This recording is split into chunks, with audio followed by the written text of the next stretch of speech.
சிவகங்கை மாவட்டத்தில் அமைந்துள்ள பிரசித்தி பெற்ற பிள்ளையார்பட்டி ஸ்ரீ கற்பக விநாயகர் கோவிலில் விநாயகர் சதுர்த்தி விழா வெகு விமரிசையாக நடைபெற்று வருகிறது.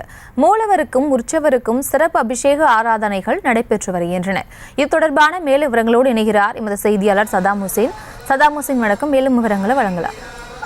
நிச்சயமாக பிரியங்கா, உலக புகழ்பெற்ற ஸ்ரீ கற்பக விநாயகர் ஆலயத்தில் விநாயகர் சதுர்த்தி பெருவிழா வெகு விமர்சையாக நடைபெற்று வருகிறது. விநாயகர் சதுர்த்தி விழாவை ஒட்டி திருநாள் மண்டபத்தில் தங்க முகித்த வாகனத்தில் தங்க கவசத்தோடு அலங்காரத்தில் எழுந்தருளிய உற்சவர் கற்பக விநாயகருக்கு சிறப்பு அபிஷேகங்கள், தீபாராதனைகள் காமிக்கப்பட்டது.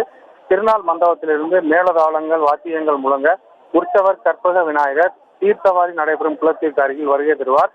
அங்கு அவர் முன்னிலையில் அங்குச தேவருக்கு தீர்த்தவாரி உற்சவம் வெகு விமர்சையாக நடைபெற உள்ளது. பிரியங்கா, விவரங்களுக்கு நன்றி சதாம் ஹுசேன். செய்திகளை உடனுக்குடனும் துல்லியமாகவும் தெரிந்து கொள்ள சப்ஸ்கிரைப் பண்ணுங்க.